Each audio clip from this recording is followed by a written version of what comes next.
the job market for PhDs. And then me, I don't want to go into academia. I enjoy teaching, but I don't want to teach at like a big research university because I'm not going to be able to reach the populations that I most care about, and that's rural, that's underserved, that's underrepresented, that's minority, and particularly Black.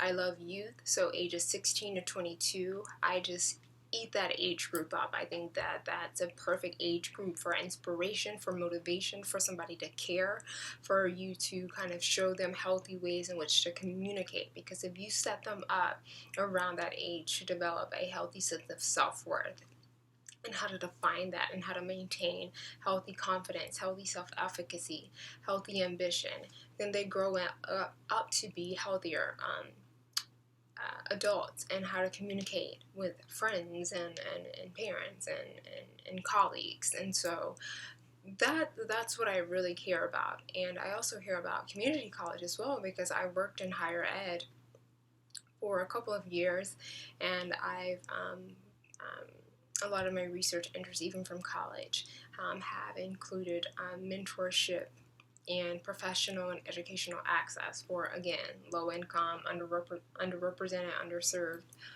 students. But I'm a big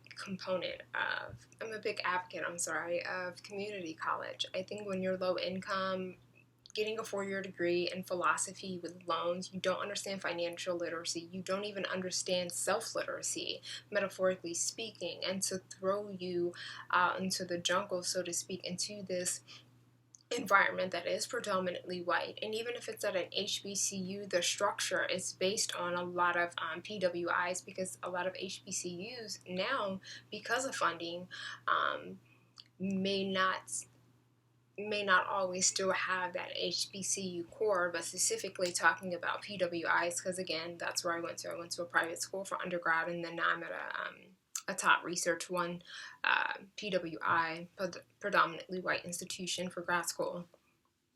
And it's isolating as hell. I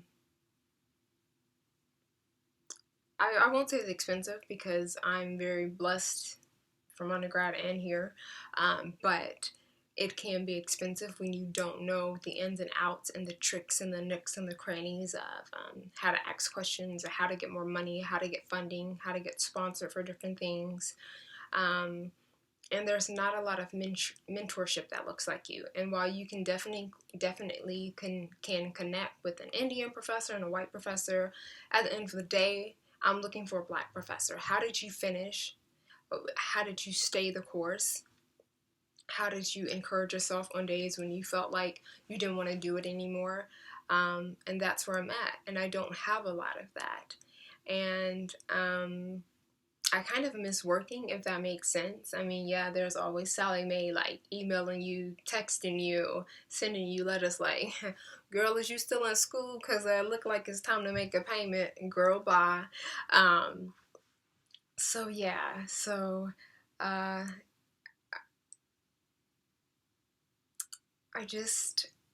don't care. Like, I want to have more access to the population that I most care about. I want to be in the community. For me, I never saw grad school as to exclude people. I just want to include more people. But the higher up you get in the academy, that's the overwhelming attitude, is to exclude. And if I have to exclude people and act like I'm better than anyone and things like that, I'm not willing to sell my soul. I'm not willing to compromise on certain ideals of mine. And a master's would be just fine. I can still teach at a community college. I can still kind of pursue my creative endeavors. I have experience in different other things, so there's still room for mentorship, and there's still room for nonprofit, and there's still room for data analysis. And I've been learning coding a little bit as well. So I think there's opportunities if I seek them out, and I have an extensive network. But right now, I don't think that I'm as happy. And I know you have ups and downs, so it's not just like, oh, I'm having an off day. It's like, no, I've been feeling this way for almost a year. and it's so freeing to like say this. But I have a couple of decisions to make. There's no guarantee that I'm gonna follow through with the decisions, but there's also not a guarantee that I'm just gonna push through for the hell of getting a degree that, um, yeah, so, yeah, that's that. And then my last and final thing, I'm sorry I didn't want to make this video too long, but it obviously is, so if you've stayed up until this point, I appreciate you, kinfolk. I appreciate you. So my last point is singlehood. So during this time of not being on social media, I've really got to marinate in being a single black woman in her late 20s.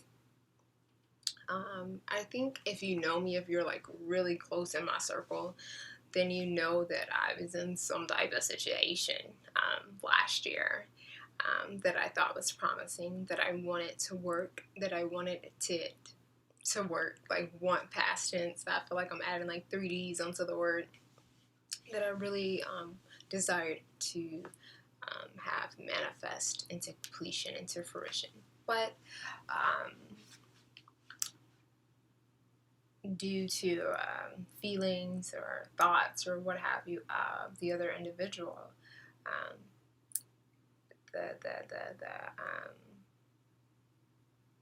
the rose didn't blossom to its full potential. And of course it was heartbreaking at first, because I think I'm pretty authentic in this, especially for this day and age. I like to talk things through. I'm not about to do all that howling, hooping, and yelling. And when I am upset, I still want to talk things through. It's about communicating. So it was hurtful at first, because you start to evaluate all the things that you did. Like, oh, did I do something wrong? Or maybe I'm not drama enough. Or maybe I'm not sassy, or whatever enough. And I had to realize, like, you know what? I am me. There is someone out there that likes my personality, that likes what I have to offer, and that sees the value in waiting with me. And so, yeah, I learned a lot. But then at the same time, even though I think a lot of that was on the other individual, the demise of the relationship was on the other individual, I wholeheartedly take ownership for the roles that I had. And especially toward the end, I was overlooking a lot of red flags because I didn't want to argue, and so just being a little bit more passive. So I definitely take ownership. And so this past year, I've really got to analyze the pros and the cons and things that I exhibited. And one thing that I'm absolutely grateful for is that I stuck to my principles and my values, my spiritual principles, my principles when it comes to intimacy and sex. I believe that I was absolutely honest from the jump, but I don't think that I was always maybe honest with myself about certain things that I desired, and maybe asking certain hard questions sooner were things that I definitely learned from this experience. And so not being on social media as much at all, honestly, this year, but specifically these past 2 months, I've been able to just really dig into myself and see what I have to offer and see what I have to work on. And I also reached out to a couple of my friends, like 2 or 3 of my homeboys, and two of my my female friends, my homegirls, my girlfriends. And I asked them to be as honest as possible and to give me some feedback of some really awesome things that they loved about my personality, like, girl, you did.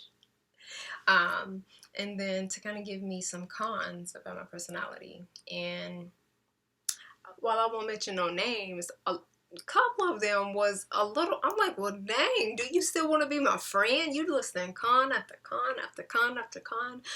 But no, I definitely took all of their advice very humbly. And none of it was actually really bad, really. It was just little tweaks of how I could just maybe strengthen myself when it comes to my next potential relationship. And I'm so grateful for their feedback. It was so edifying. And then, of course, I kind of matched some of that up with the words. So there was a couple feedback that doesn't sit with my spirit because of biblical reasons. So I just basically took what was for me and left the rest. But it was definitely great, and I would encourage anybody to do that. Maybe ask some of your closest friends to be absolutely honest with you and share some of the pros about your personality when it comes to relationships, romantic, familial, and platonic, and then some of the cons that maybe you could work on to just really strengthen your personality that much more.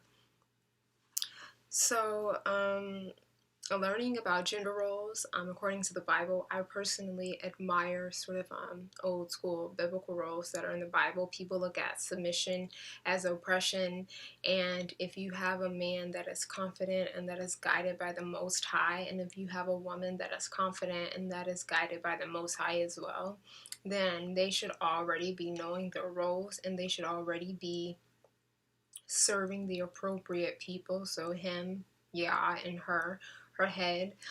People think that is such an oppressive state, but um, people in the scriptures back then, like, they had fun too, and they really respected each other, and I'm sure they had nice little romantic times even after they were married. And I think we were so used to the fatness of this earth right now that we feel like that's all there is to life, and I'm not submitting to my head, and I'm not doing this, and this ain't the 60s, and this ain't the this. And I mean, everybody don't have to work like that, but for me, I admire a strong man.